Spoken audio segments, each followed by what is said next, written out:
भारत और अमेरिका के बीच कारोबार को बढ़ावा देने के लिए भारत कुछ एग्रीकल्चरल प्रोडक्ट्स पर टैरिफ को जीरो करने समेत बड़ी कटौती करने को तैयार है। ये कदम भारत अमेरिका के बीच बिजनेस को 2030 तक $500 अरब तक पहुंचाने के टारगेट को हासिल करने के लिए उठाया जा रहा है। हाल ही में प्रधानमंत्री नरेंद्र मोदी और अमेरिका के पूर्व राष्ट्रपति डोनाल्ड ट्रंप के बीच हुई बैठक में इस लक्ष्य को तय किया गया था। भारतीय अफसरों के मुताबिक अमेरिका के साथ व्यापार समझौते को लेकर बातचीत जारी है। भारत ने संकेत दिए हैं कि वो कार, रसायन, इलेक्ट्रॉनिक्स, फार्मास्यूटिकल्स और मेडिकल उपकरणों जैसे कई क्षेत्रों में इंपोर्ट ड्यूटी में कटौती कर सकता है।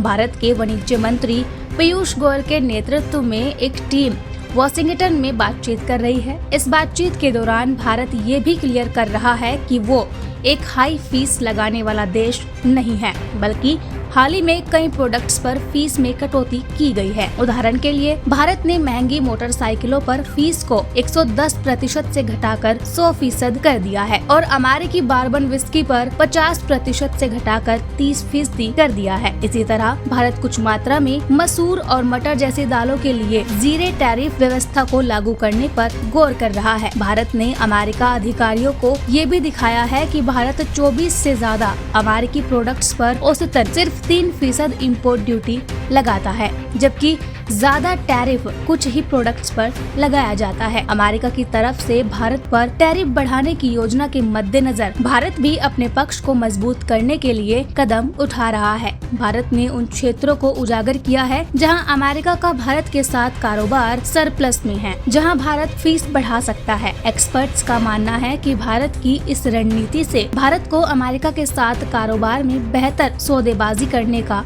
मौका मिलेगा। भारत की एग्रीकल्चर पॉलिसी हमेशा से छोटे किसानों को सस्ते आयात से बचाने के मकसद से बनी रही है, लेकिन अमेरिका चाहता है कि भारत अपने कृषि बाजार को खोले। अमेरिकी वाणिज्य सचिव हावर्ड लुटनिक ने कहा कि खेती को व्यापार वार्ता से बाहर नहीं रखा जा सकता और भारत को इस क्षेत्र को खोलना ही होगा। उन्होंने सुझाव दिया कि संवेदनशील प्रोडक्ट्स के लिए कोटा या सीमाएं निर्धारित की जा सकती है, ताकि दोनों देशों के बीच एक संतुलित समझौता हो सके। इसके अलावा भारत ये यकीनी करने के लिए भी काम कर रहा है कि चीन से सस्ते प्रोडक्ट्स की भरमार न हो जाए, क्योंकि टैरिफ कटौती की वजह से चीन अपने सामानों को भारतीय बाजार में उतार सकता है। अमेरिका के पूर्व राष्ट्रपति डोनाल्ड ट्रंप ने हाल ही में कहा था कि भारत अब पहले की तुलना में अपने टैरिफ को काफी कम करने के लिए तैयार है। हालांकि एक्सपर्ट्स का मानना है कि भारत को अलर्ट रहने की जरूरत है, क्योंकि अमेरिका के संभावित टैरिफ बढ़ोतरी से भारतीय निर्यात पर नेगेटिव असर पड़ सकता है। स्टेट बैंक ऑफ इंडिया की एक रिपोर्ट के मुताबिक अगर